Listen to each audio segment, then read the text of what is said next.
Uma bomba explode no Estreito de Hormuz. Boletins de emergência, a palavra terrorismo na boca do presidente americano. O mundo inteiro imediatamente interpreta essa imagem da mesma forma. O Irã ataca o Ocidente novamente. Irã contra os Estados Unidos. Um enredo antigo, mas compreensível.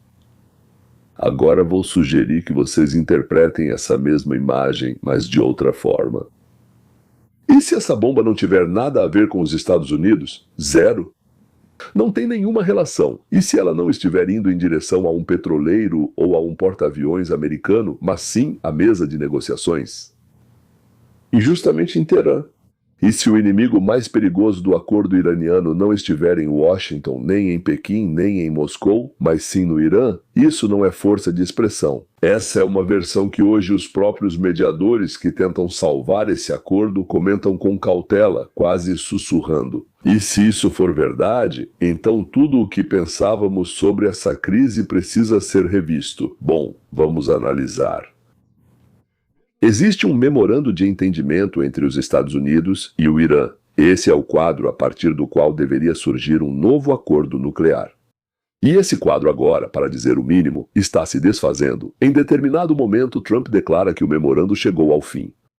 E dá ordem para 2 rodadas de ataques aéreos. Em resposta, retomam os ataques contra navios sauditas no Estreito de Hormuz. Trump chama esses ataques de atos de terrorismo. Bem, depois, de repente, há uma calmaria. Na quinta-feira, aparentemente, não houve novos ataques americanos. Uma série de mediadores chega à região. Catar, Paquistão, Turquia, Egito, Arábia Saudita, tem gente de todo lugar lá. Todos eles tentam desesperadamente convencer as 2 partes a não romperem os acordos. E aqui está algo especialmente curioso. Mesmo sob mísseis, mesmo em meio a acusações mútuas, e eram acusações sérias, se você se lembra. Sim, as negociações técnicas, segundo relatos, continuam, ou seja, com funcionários de menor escalão ou de menor importância. Eles sabem que há uma guerra acontecendo, mas eles continuam fazendo o trabalho deles. Tem algo aqui que não faz sentido para mim. Apesar de tudo isso, no relato da situação, se as partes realmente querem guerra, por que continuar as negociações? Se querem paz, quem então está atacando os petroleiros justamente quando o acordo quase é fechado? É com essa pergunta que começa a nossa versão invertida. Do avesso, por dentro, não sei explicar melhor. Preste atenção a um detalhe. Um detalhe que normalmente é ignorado nas notícias de última hora. O Irã não assumiu os ataques aos navios aqui em Hormuz, não os reconheceu. Ninguém assumiu a responsabilidade, como se diz. E isso não é pouca coisa. Normalmente, quando um Estado quer dizer algo ao mundo pela força, ele quer que saibam de onde veio. Aqui está. Esse é justamente todo o sentido do sinal. E aqui há ataques. Tem autor? Não. No local da assinatura, está vazio. Nessa lacuna, os intermediários inserem sua própria versão. Segundo a interpretação deles, os ataques em Hormuz foram organizados, cito o texto, por elementos dentro do próprio regime iraniano, que são contra o memorando e querem sabotá-lo. Trata-se do fato de que uma parte do Estado iraniano atacou a política de outra parte do próprio Estado iraniano. Que as bombas no estreito não foram um tiro para fora, mas para dentro, não contra o inimigo do outro lado do mar, mas contra os próprios negociadores à mesa. Então fica claro por que não há um autor. Quem fez isso não tem mandato. Ele não pode sair e dizer fui eu, porque formalmente está minando a decisão do próprio governo. Esse é um dos cenários mais reconhecíveis na história de qualquer negociação de paz, ou até mesmo de processos de paz, eu diria. Ele até tem um nome. Cientistas políticos chamam esses atores de spoilers. Spoil significa estragar. Ou seja, aqueles que estragam o jogo, certo? E a lógica do spoiler é sempre a mesma. Ele ataca não quando a paz está distante, mas justamente quando a paz está próxima. Porque a paz próxima, por algum motivo dele, é mais assustadora do que a guerra. Lembre-se de Oslo. Início dos anos 90. Israelenses e palestinos apertam as mãos pela primeira vez no gramado da Casa Branca. E o que acontece depois? Uma onda de atentados terroristas. Bem, exatamente conforme o cronograma. Toda vez que os lados dão um passo em direção um ao outro, acontece uma explosão. Às vezes no ônibus ou no mercado, Os radicais, na verdade, sempre atacam o mesmo alvo. Onde quer que ocorram explosões, eles atacam a possibilidade de se chegar a um acordo. 95, ano de 1995. Então Yitzhak Rabin foi assassinado. E ele não foi morto por um árabe, muçulmano ou islamista, mas sim por um dos seus, um radical israelense que considerava a paz uma traição. A bala veio de dentro. O sabotador sempre atira nos seus pelas costas. Ele entende friamente que enquanto a guerra continua, ele é um herói, um defensor, uma força necessária. Mas assim que chega a paz, ele é o quê? E ele não é ninguém, a paz o anula. E por isso a paz é uma ameaça pessoal para ele, ao ser dele por inteiro. Agora então, vamos passar das minhas reflexões filosóficas para o Irã. O quadro em Hormuz deixa de ser um mistério. O sabotador nunca age no vácuo. Ele ataca segundo um cronograma, o cronograma de outra pessoa, o calendário das negociações. Ele explodiu não no auge da guerra, mas alguns meses após a assinatura da paz. Os ônibus em Israel não explodiam em dias aleatórios, mas exatamente quando as partes davam mais um passo em direção uma à outra. O tiro contra Rabin não aconteceu quando o processo de paz estava derrotado, mas no auge dele. Na praça cheia de pessoas que vieram apoiar a paz. O sabotador precisa do momento em que o acordo está mais próximo. Porque é exatamente nesse momento que o golpe dele causa a dor máxima. Explodir negociações que já estão emperradas é inútil, mas sabotá-las um segundo antes da assinatura. É isso aí. Isso é arte. Isso sim é prazer. Agora olhem para o Estreito de Hormuz. O golpe não acontece no momento da ruptura total, mas sim quando os intermediários se reúnem, quando as negociações técnicas estão em andamento, quando o acordo, apesar de tudo, voltou a ser possível. A explosão ocorrerá justamente quando a paz estiver mais próxima. Isso não parece fúria cega, isso parece cálculo. Na escolha do momento. Por uma pessoa ou pessoas que estão observando atentamente aquela mesma mesa que pretendem virar. E agora o mais importante, o contexto sem o qual não se entende a tensão. Tudo isso acontece após a morte do líder supremo Ali Khamenei. Um homem que, por décadas, foi o único árbitro, a última instância que continha essas guerras internas. Mas ele não está mais aqui. Os radicais culpam diretamente o Trump por sua morte. Está certo, não é? Foi o Trump quem deu a ordem. Dranca na cauda. E no lugar do líder vem Mashtaba Khamenei, que bem, por enquanto não sabemos, por assim dizer, porque não pode, porque não quer. Mas por enquanto ele evita clareza sobre a questão nuclear e claramente ainda não reuniu todo o poder em suas mãos.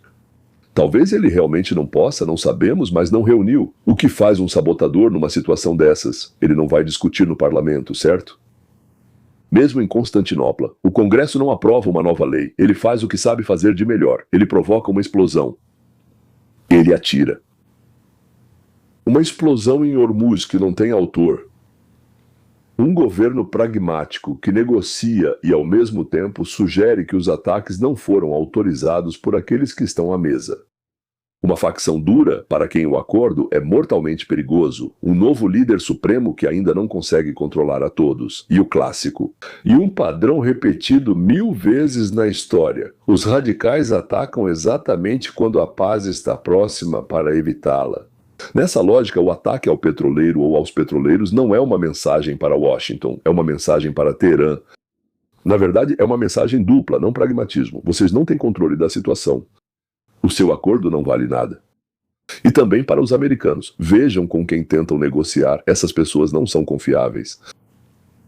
Com um único tiro, bum, nas duas bases do acordo de uma vez. Na confiança à mesa e na confiança na própria mesa.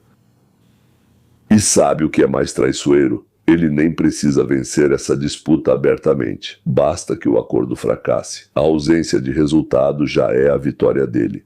Enquanto não houver paz, ele ainda é necessário. Houveram ataques a navios em Hormuz? Trump chamou isso de terrorismo. O memorando está sob ameaça. Intermediários correram para salvá-lo. O Irã, oficialmente, ou seja, não assumiu a responsabilidade pelos ataques. No Irã, Há facções para as quais o acordo é inaceitável. Houve mudança no líder supremo e o poder ainda não se estabilizou. Tudo isso são fatos. Agora, segue a versão. É a conexão entre eles. A ideia de que os ataques foram organizados por uma facção interna específica para sabotar as negociações é uma interpretação dos intermediários e uma reconstrução lógica, mas não um fato comprovado. O Irã não admitiu. Ninguém apresentou nomes específicos com provas. Talvez sejam sabotadores. Ou talvez seja um sinal autorizado que Teherã acha vantajoso apresentar como uma iniciativa independente. Ou pode ser uma terceira opção ainda invisível. Por isso, a fórmula honesta é: não é isso que aconteceu, e sim uma versão que explica os fatos melhor do que a habitual. E a força dessa versão não está no fato de ela ter sido comprovada, mas sim no fato de que ela faz a pergunta certa. Não porque o Irã está em guerra com os Estados Unidos, mas quem dentro do Irã não quer a paz, e o que essa pessoa está disposta a explodir para isso. Porque se você aprender a enxergar o sabotador, vai parar de olhar para essas crises como um duelo entre duas bandeiras. Você vai começar a enxergar o terceiro, aquele que não está sentado à mesa, mas mantém a mão no detonador. E, em resumo, para quem a paz é mais assustadora do que a guerra. Esse é um ponto muito importante que todos nós devemos lembrar. Para quem a paz é mais assustadora do que a guerra. E agora eu vou contar algo para vocês que vai fortalecer nossa versão 10 vezes mais. Uma pergunta que vou deixar para vocês, digamos assim, neste momento, considerem isso, por assim dizer, no final deste segmento. Embora tudo isso não sejam segmentos, mas mesmo assim, então, simples. Da próxima vez que alguém fizer um grande ataque ao inimigo, pergunte a si mesmo: será que a bomba realmente voou para fora? Talvez, será que desde o começo ela já estava direcionada para dentro? E aqui vai mais um detalhe que acrescenta credibilidade à hipótese do sabotador para nós. Nós fizemos uma pergunta. Quem dentro do Irã não quer a paz, a ponto de estar disposto a explodir navios no próprio estreito? Nós chamamos esse jogador de spoiler, aquele que estraga o acordo, porque a paz o cancela o spoiler. Mas o spoiler só tem ideologia fé. Hoje vamos oferecer algo que explica o comportamento de forma mais confiável que qualquer fé. O que explica o comportamento de forma mais confiável do que qualquer fé é a carteira, o bolso. Dinheirinho. Porque há um paradoxo nessa história que quase ninguém coloca na manchete, mas ele está na base de tudo. Na verdade, o dinheirinho geralmente está na base de tudo. Veja, fechar o Estreito de Hormuz, explodir petroleiros, semear o caos nesse gargalo estreito, isso atinge o petróleo de quem em primeiro lugar? E eu vou te dizer, o do Irã. Quase toda a exportação de petróleo do Irã passa pelo Estreito de Hormuz. Esse é o sangue da economia iraniana, sua principal e, na verdade, única grande fonte de renda. Um Estado racional que vive da venda de petróleo não vai minar sua própria artéria, veia, sei lá, capilar. Então, ou o Irã está agindo de forma irracional, ou nós entendemos errado. Entendemos errado o quê? De quem são esses interesses? É isso que entendemos errado. E não, você só está fazendo a pergunta principal de toda a investigação. A quem isso beneficia? Para onde foi o dinheiro? A imagem magicamente se inverte de novo. Então vamos seguir o dinheiro. Sanções ocidentais de anos isolaram o Irã de quase todos os mercados. O petróleo iraniano tem, na prática, um único grande comprador, a China, que recebe cerca de 90% das exportações do Irã. Nem Europa nem Japão, só a China. Mas esse petróleo não é exportado como o petróleo comum é no resto do mundo. Oficialmente, esse comércio quase não existe, ele está sob sanções. Por isso ela acontece nas sombras, e é aí que começa a ficar interessante. Nas sombras? Sim, isso não é pouca coisa.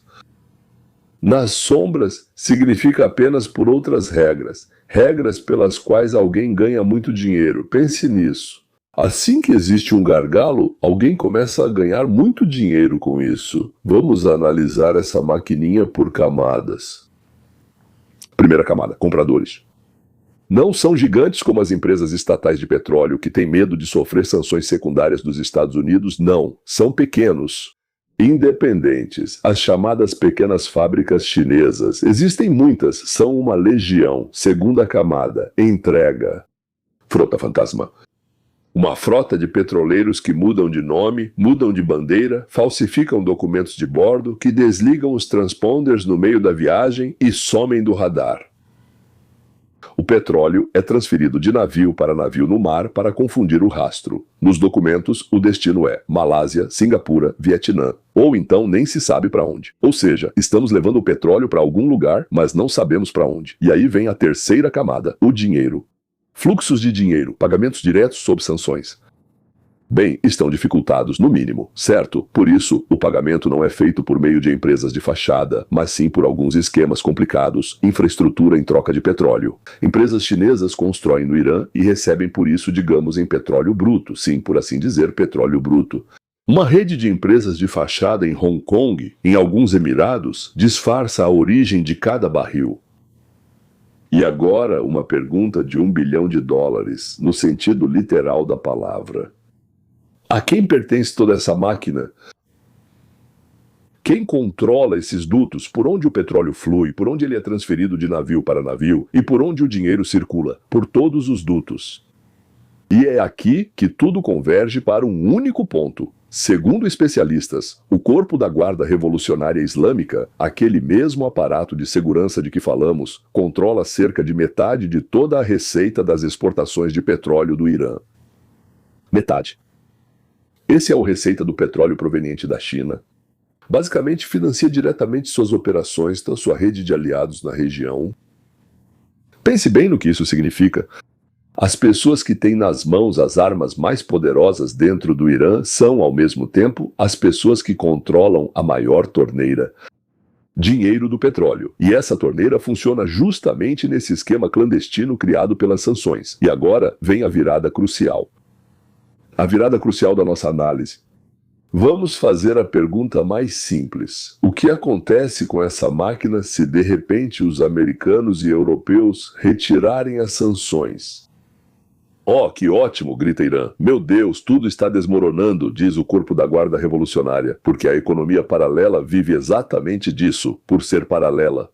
Quando o petróleo está sob sanções, não são todos que o comercializam, mas apenas aqueles que têm uma frota. Fantasma? Empresas de fachada, conexões, é um clube fechado. Concorrentes? Não tem concorrentes lá. Um comprador só compra com um grande desconto, mas faz isso em silêncio e de forma estável. E aqueles que ficam entre o poço iraniano e a fábrica chinesa tiram sua margem. Ou seja, pela confidencialidade, pelo risco, por saberem passar o barril fora do radar. Sanções. Sanções para eles não são uma maldição. Sanções são como uma mãe para eles. Modelo de negócio. É uma parede que afasta todos, exceto eles, e lhes rende bilhões. Tirem as sanções. E daí? O petróleo vem à tona. Ela passa a ser vendida abertamente e de forma transparente no mercado aberto a preços internacionais, através de bancos comuns, por dólares. O desconto desaparece. O sigilo perdeu valor, pois não há mais o que esconder. É só transportar e pronto. A frota clandestina está virando um monte de petroleiros velhos, que não são tão lucrativos quanto os novos. As empresas de fachada se tornam cascas vazias. O clube dos iniciados, que por anos colheu os lucros, de repente se vê sem utilidade para ninguém. O monopólio deles desaparece exatamente no dia em que o sol do comércio normal nasce sobre o Irã. O que você acha? Eles querem a paz. Aqui está o paradoxo. Escolhido do avesso. Para os iranianos e sua economia, o fim das sanções é uma salvação, o fim de uma maldição. Já para quem lucrou com elas é uma catástrofe. Isso é uma ameaça à existência, é o fim da fonte de renda. Agora, junte isso ao que já falamos. Veja como esses dois quebra-cabeças, por assim dizer, se encaixam e explicam um ao outro. Na primeira parte, tivemos um certo sabotador. Sim, a facção que sabota o acordo de paz tinha apenas um motivo ideológico. A paz nos cancela, a paz nos torna desnecessários. Bonito, mas abstrato. Nós odiamos os imperialistas, não vamos permitir que nos desprezem, coisas assim. Na verdade, quanto a ser desprezado, dá até para aguentar. Ninguém despreza vocês, é claro, e vocês ganham muito dinheiro. E agora esse mesmo spoiler acaba mostrando também um motivinho. Muito material, muito palpável, muito em dólares. A paz não é só um golpe no orgulho dele. A paz é um golpe no bolso dele. Direto e concreto, senhores, não é questão de trocados, mas de bilhões. O fim das sanções tira dele não a influência em teoria, mas dinheiro.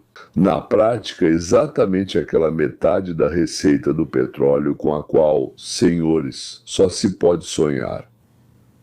E agora a explosão em Hormuz deixa de ser um mistério, porque aparece um beneficiário perfeito.